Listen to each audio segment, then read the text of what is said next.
Good evening and welcome to the news roundup for Monday the 18th of November. Before we get into the news, please remember to like this video, share your views in the comments, and share the video with your family and friends. Reach them! Always make sure the message reach them! Now for the news in detail. Some 95 shops were destroyed this morning in a massive fire which ravaged sections of the Pernell Charles Arcade in downtown Kingston. The affected shops were occupied by 54 vendors. Divisional Commander for the Kingston and St. Andrew Fire Brigade, Senior Superintendent Patrick Gooden, said that personnel responded to a fire call about 7:08 a.m., which saw one unit from the Trenchtown Fire Station going to the scene. Gooden says reinforcement was called in given how big the fire was. So at 7:08 this morning, we received this call of fire at the Pernell Charles Arcade. One unit initially responded from the Trenchtown Fire Station. When they arrived here, they discovered that the building was fully engulfed in flames. And so at that point in time, they called for assistance, which subsequently came from the Rollington Town, Arpetry and the York Park Fire Station. The fire was predominantly confined to the stalls and its contents, which is basically clothing, shoes, and other dry goods. 3 jets were in operation. It took the firefighters approximately 2 hours to bring the fire under control. We have at this point in time discovered that a total of 95 shops were destroyed out of a total of 110, occupied by a total of 54 vendors. We are not certain what is the cause. It is now under active investigation. The investigators are on scene, and as soon as time permits, they will commence investigation into the cause or possible development of this fire. When we come this morning, them say fire. About what time you came? So I mean it's 7. Them say fire. But the start with the fire in the owner never there. So it couldn't come out. So it get dark now and them say we have to come out of the building. Then now it get worse.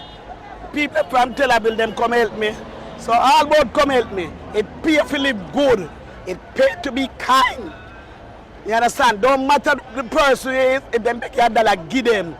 Because today at them come help take out down here. So we up the gone already and we have life.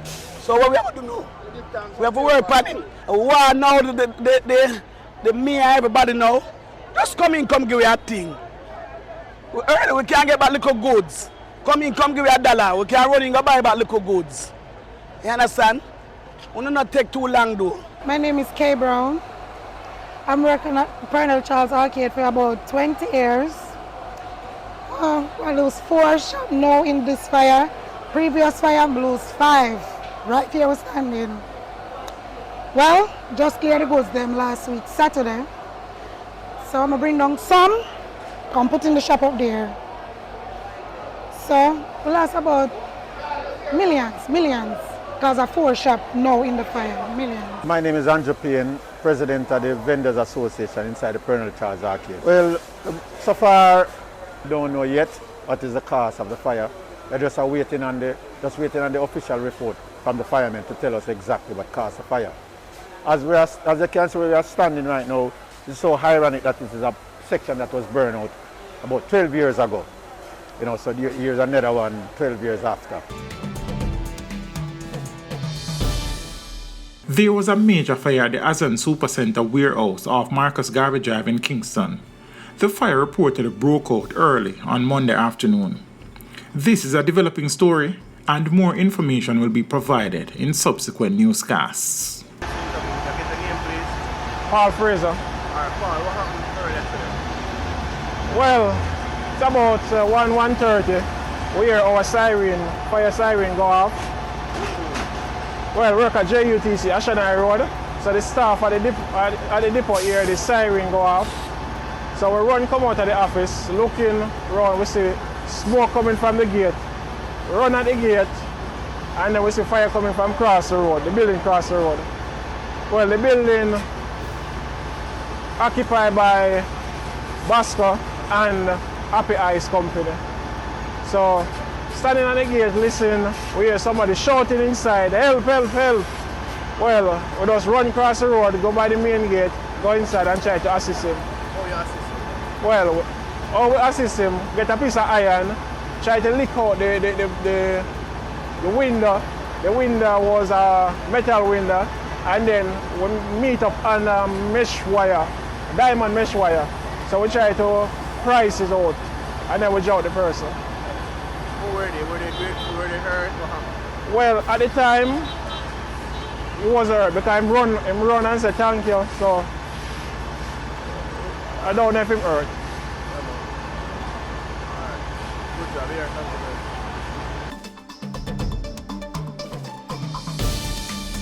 A staircase in a 30-year-old apartment building in Torrington Park, St. Andrew, collapsed on Sunday afternoon, injuring 50-year-old resident Althea McIntosh, who was sitting on the stairs at the time. I am Rosie. I was on the top floor, on the railing looking over to where she is, because me in my ball, she must move. So when I say she move now, she sit down there and say, oh, nothing, man. But by this time, she sit down, see me up on the staircase, and the time, the building come right down with her. She was standing, she had to drop and get hurt, but she was sitting, so she and the building come down. See me? She's not seriously hurt, but she's hurt. She gone to the hospital. The collapse has left residents shaken and concerned for their safety, especially for their children, as they worry about further structural failures in the building. Some had to be rescued by firefighters, and over 20 residents have been displaced. The incident follows years of neglect, with residents repeatedly reporting deteriorating conditions to the authorities. A community meeting with engineers last year promised repairs, but nothing was done. Member of Parliament for the area, Mark Golding, said he has been advocating for the building's repair for 4 years. This has been an issue for some time, several years, and I've been writing to the Ministry of Economic Growth and Job Creation. The Prime Minister is aware of it. And in fact, we had a community meeting a year ago with representatives from the ministry to say that the project to fix all this was going to start, and it never did start. And the most recent correspondence from them was, I think, last Wednesday, gone, where they wrote, because there are two other schemes which have some problems of this nature as well. And they said for this one that the emergency procurement was blocked by the Procurement Commission, and so it has to go to limited tender. So it's a procurement issue within the government system that has prevented this from being addressed. Detectives assigned to the Major Investigations Division have charged a suspect believed to have been involved in the gun attack at a football match in Pleasant Heights, Rockfort, East Kingston last month that left 5 people dead and 2 others wounded. He is 24-year-old Dimitri Malcolm, otherwise called Bima or Dimma, of Dunkirk in St. Andrew.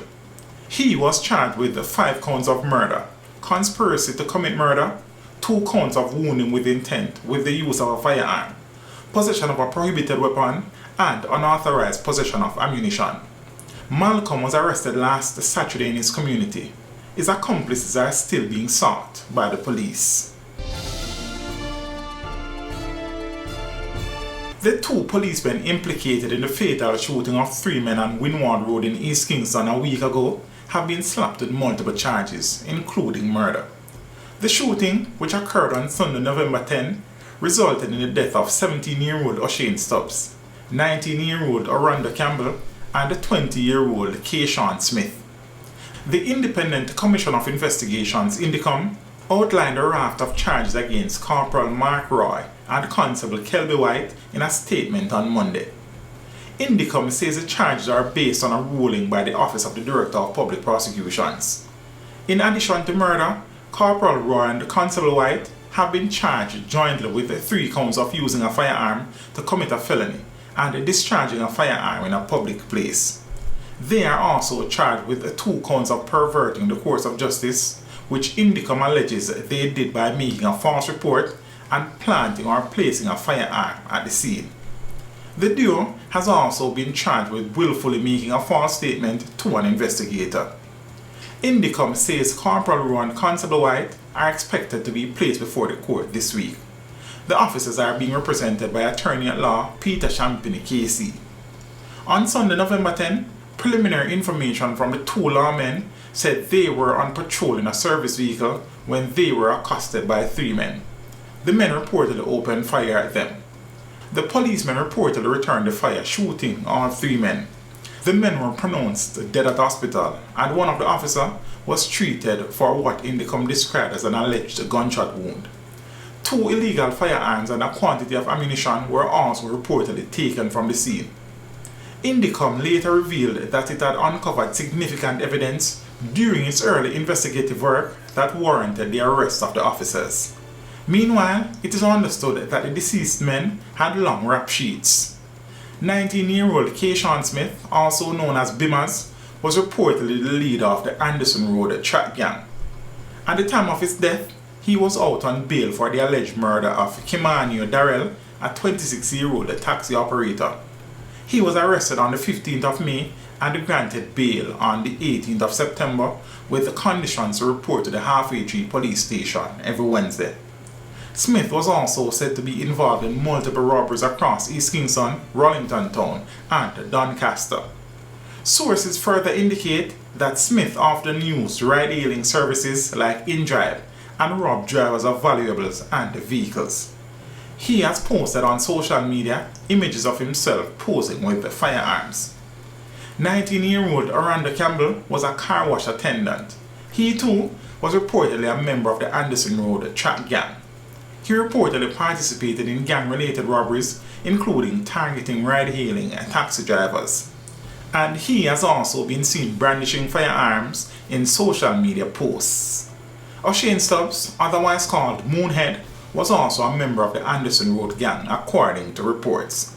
Sources noted that he too was involved in robberies similar to those executed by the gang. The Hunts Bay Police in St. Andrew seized 2 firearms along Glen Road on Saturday night. The weapons, one AK-47 rifle with an empty magazine and a Taurus pistol with 5 rounds, were seized during an operation carried out about 10:45 p.m. The Glen Road community has seen a flare-up of violence in recent times, with 3 murders from 2 separate but connected shooting incidents last week. The St. Andrew South Police are reportedly monitoring the area closely. The Ocherius Police seized an illegal firearm and several rounds of ammunition on Saturday. Detectives also arrested a man in connection with the seizure. His name is being withheld as investigations continue. According to preliminary reports, a woman lodged a complaint on the weekend alleging that her partner had pointed a firearm at her and threatened to kill her. Investigators say the complainant turned up at the police station with a pistol and 11 rounds of ammunition. Following that, police personnel assigned to the Ocherius police station conducted an operation at the home of the complainant's partner. The house was searched and a black leather holster was seen near a bed. The holster was retrieved. The 37-year-old is being held on suspicion of possession of a prohibited weapon and unauthorized possession of ammunition. The Department of Correctional Services has confirmed the deaths of 2 inmates who had been experiencing flu-like symptoms. The DCS revealed on Sunday that the deaths occurred on Friday and Saturday. This revelation also follows confirmation of what the DCS says are influenza A cases at 2 correctional facilities. According to a release from the DCS, preliminary lab results have identified the influenza A virus in samples from 6 inmates at the St. Catherine Adult Correctional Center and 1 inmate at the Tower Street Adult Correctional Center. Prison officials say the management of these cases continues to focus on isolating inmates exhibiting flu-like symptoms, restricting movement within the facilities, enforcing strict hand washing and sanitization protocols, as well as mandating mask wearing by both inmates and the staff. The DCS added that its health personnel have been providing access to flu vaccines and vitamin C supplements and are encouraging early reporting of symptoms where observed. The authorities have also been conducting regular testing and continuous monitoring of staff and inmates. Investigators in the St. Catherine North Police Division are searching for the persons responsible for the shooting of a man in Gordon Pen, Spanish Town last night. The 27-year-old, who is reportedly a resident of Caribbean Estates in Portmore, remains hospitalized. Reports are that about 11:20 p.m., the man was in the volatile St. Catherine community when he was shot by unknown assailants. The Spanish Town Criminal Investigation Branch is probing the matter. A man who broke his leg while attempting to evade immigration officials is among 11 Jamaicans denied entry into Belize during the period November 4 to 11. The Department of Border Management and Immigration Services said it had also refused the entry of 4 Brazilian nationals during the same period. It said the 15 foreigners are being housed at the Global Village Hotel under guard pending repatriation. According to the department, the 11 Jamaicans, including 5 children, had arrived in Belize on November 11 on board a Copa Airlines flight from Panama. They were deemed inadmissible for reasons ranging from the lack of return tickets to their countries of origin, traveling with minors without proper legal documentation, and providing invalid accommodation details. The authorities said 8 Jamaican nationals had listed an address for their place of stay, but upon investigation, it was found to be housing several businesses and a water taxi service, but no known hotel. Additionally, some hotel bookings were found to have been made with fraudulent credit cards. One of the Jamaicans who was denied entry is a 37-year-old man who broke his leg after jumping through a window in an attempt to evade immigration officers. The man and 2 other Jamaicans have since retained attorney Norman Rodriguez, who filed for a judicial review to challenge their deportation. In business, the Statistical Institute says the country's point-to-point inflation rate has fallen to 4.9% as of October.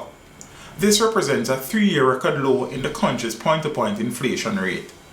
According to additional information from the Bank of Jamaica, the last time Jamaica's point-to-point inflation rate was below 5% was in June of 2021.